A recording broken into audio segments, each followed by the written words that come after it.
meeting. If there are any members who have not yet been sworn in, contact the town clerk, Julie Brazil. I now recognize the chair of the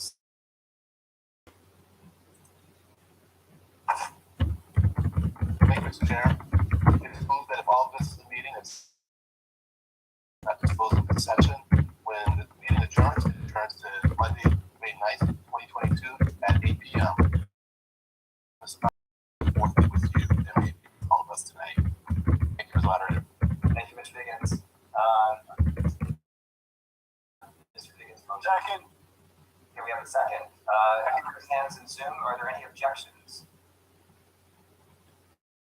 Diggins said Monday, May 9th at 8 p.m.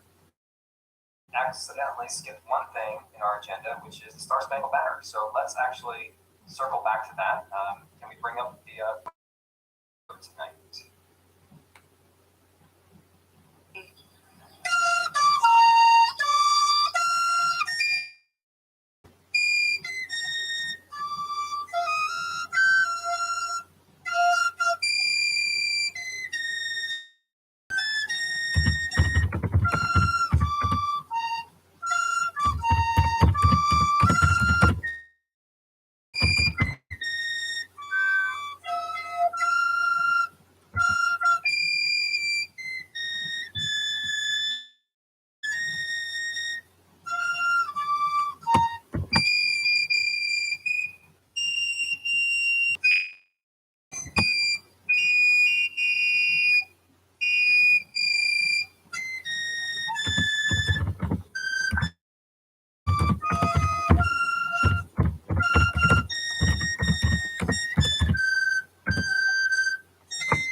Thank you. The Morgan twins, thank you for sharing your talents with us tonight. This is turning into Arlington's Got Talent. All right, so let's move on. Let's see. I will now call for announcements and resolutions. Let's enable raise hands if it's not already enabled. Anyone have any announcements or resolutions? I was expecting at least one.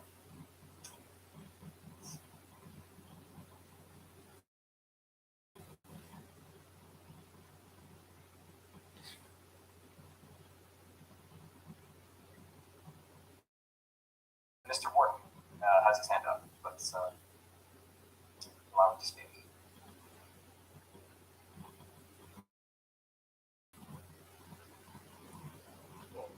Thank you, Mr. Moderator. Name and precincts. John Wooden, moderator, fellow town meeting members. I rise, well, I don't really rise, I'm sitting here, to my hold on Article 14 of the town warrant, which was on the consent agenda.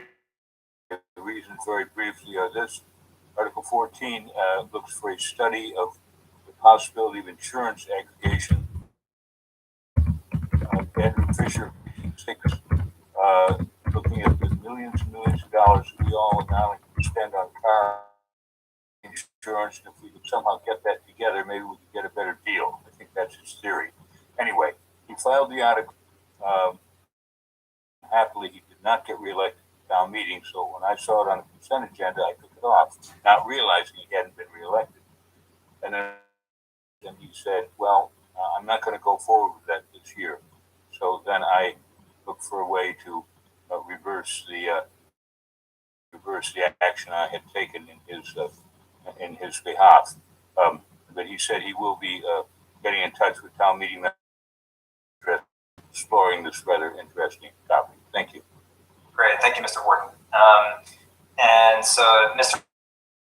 Ahead of time, so this will allow us to kind of skip any discussion or debate on Article 14 when that comes up, hopefully tonight.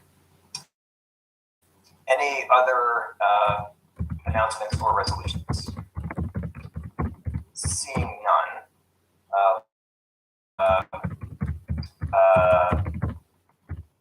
any reports that are ready to be received. Mr. Foskett. I move that Article 3 be removed from the table. Do we have a second? Second. Okay, we have a second from Ms. Brazil.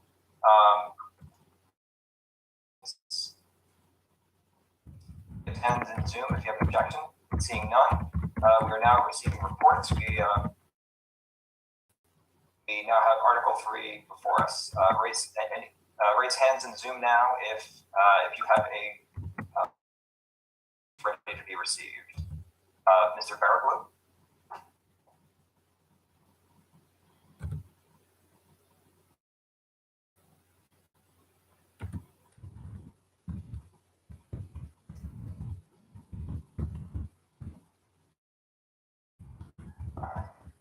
I unmuted now? Yes, I can hear you. Thank you. I did submit a photo at some point. I'd like to submit the report of the Remote Participation Study Committee to town meeting. That was, I think, put on the website. And a hard copy should be available in the select board's office. Okay, do we have a second on that? And any objections? I see no objections. We accept your report. Do you want to speak to it at this point? Yes, I have a short presentation I sent in. It's in PDF format. That's it. The next slide as we go. So, and just you have 4 minutes. So go ahead. All right. So my name is Mustafa Varga. I'm the Precinct 10 Town Meeting member and the chair of the Remote Participation Study Committee. Next slide, please. Our study committee was formed last year at town meeting with the goal of studying the benefits and challenges of providing hybrid meeting options. In this case, a hybrid meeting is a meeting where there are people gathered together in a room and other people are joining them remotely using right now. We started on September 29, 2021, and on the next slide, a very brief. We gathered a wide variety of information, which we'll get into detail in the coming slides. And from this information, we identified a desire from the town meeting members. Go back, please. We identified very similar concerns. We presented our findings support for a hybrid meeting pilot program in the fall of 2022, and we're currently working towards implementing that plan along with the town other bodies. In the next slide, we have a summary of what we gathered. We ran 2 surveys, one to get the input of people that sit on commissions, one from the general public. We had good responses from both sets of surveys. Similar themes emerged. Seeing the benefit of remote access, where it's easier to get to the meetings in terms of, especially if you have challenges with childcare, elder care, transport, other impediments to going to a meeting. But there's also similar challenges perceived in terms of parity of experience and technical challenges that people spoke with some experts that did have shown that remote meetings don't inherently increase the diversity, but do increase the ease of the topic that I think needs further exploration. And we also reached out to state legislature, state representatives who under legislation. Remote meetings are currently set to expire this summer, and therefore you'd have to go to all the meetings in person going forward, so a hybrid option. On the next slide, we took this information and brought it to the select board in February, and we had a couple of key recommendations from the select board and the school committee to encourage meetings under their purviews to provide a remote option for the future, invest in locations and technology for the pilot program, and we also committed ourselves to helping implement this pilot program towards policies, suggested, recommended policies, optional policies that they can take. The select board overall recommendations and refer to the town manager to review the budget, and we have received some external funding for this pilot program. I'd like to wrap up with where we are right now. The committee is working through recommendations, details of trying to help the town manager's office get the hybrid meeting pilot program running. And I'd like to make a call to who's working on this in particular with others, of course, on our committee. And we've identified a committee, boards, commissions, and committees, but we are open to others that would like to come forward. If you're interested, please contact anybody else on our committee.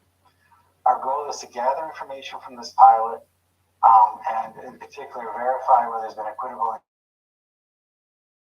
participants, that the technology was suitable, and that there was transparent policies in these meetings.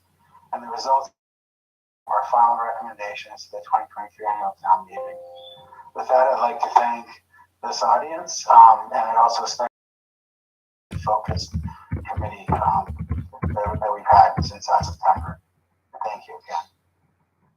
Okay, thank you, Mr. Baraglo. Any other reports that are ready to be received? If so, you can raise your hand in Zoom. None. Mr. Foskett? Moderator, Yes. I move that Article 3 be laid upon the table. Second. Motion by Mr. Foskett, seconded by Ms. Brazil, to lay Article 3 on the table so we can come back to it another reports later. Raise hands in Zoom if you have any objections to that. And seeing none, it is. So Article 3 is now laid upon the table. So we now have Article 12 before us. So let's see. And this article is coming from the report of the select board. So I'll invite the select board chair, Mr. Diggins. Anything you want to introduce about the select board's vote on this article? Thank you, Mr. Moderator. And so the select board, oops, lost my screen there. Yeah. And that caused me to lose things. Hold on a second. Just get it back up. Okay, there we go. The select board unanimously voted positive action on this article. That such a ban on single-use plastic bottles would be more effective if done on a statewide basis. We agree with the proponents that one of the leading municipalities in the Commonwealth to ban the sales of these water bottles and to demonstrate to our state legislators that more and more communities increase the generation of plastic waste. In the face of major environmental issues, we are grateful to residents who lead us towards becoming part, even if it's just a tiny part at the start. Thank you, Ms. Moderator. Thank you, Mr. Diggins. And let's see, we have co-chairs of Zero Waste Arlington.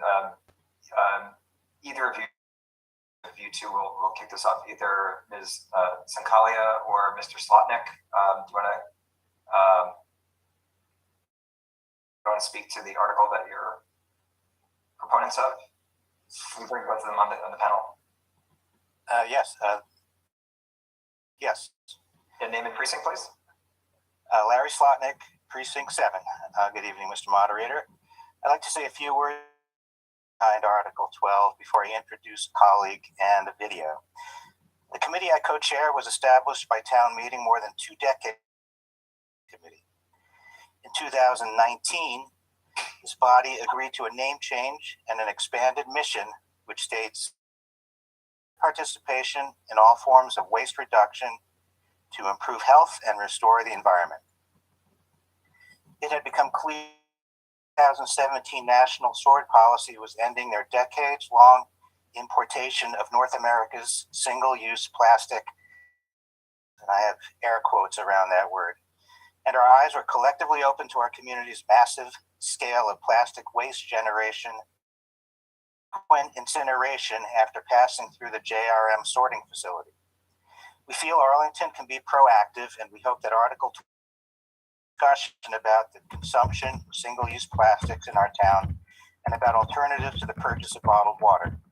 We'll hear $1,000 earmark in the 2023 state budget for outdoor water bottle filling stations in Arlington, the dozen indoor stations found in our municipal buildings. We'll be strategic about how we design and locate these so they become a desirable